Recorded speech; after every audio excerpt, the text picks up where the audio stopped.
મારું નામ અંજલિ રાઠોડ છે. હું CMGS સાર્વજનિક હાઈસ્કૂલમાં મારો ફરજ બજાવું છું. આજે આપણે શીખીશું ફેશિયલ સ્ટેપ વિશે. તો ફેશિયલના સ્ટેપ ઘણા બધા હોય છે. એમાંથી 5 સ્ટેપ હોય છે.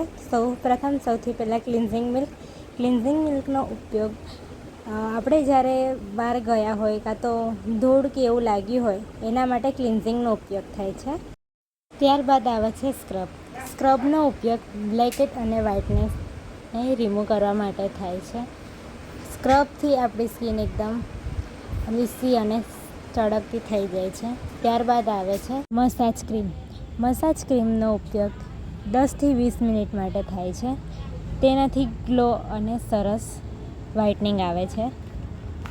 મસાજ જેલનો ઉપયોગ 10થી 15 મિનિટ થાય છે. તે સ્કિનને ચળકતી અને લીસી બનાવવા મદદ કરે છે. સૌથી લાસ્ટ સ્ટેપ આવે છે પેક સ્કિનને ગ્લો આપે છે અને સ્કિનને સરસ ચળકતી અને સુંદર બનાવે છે.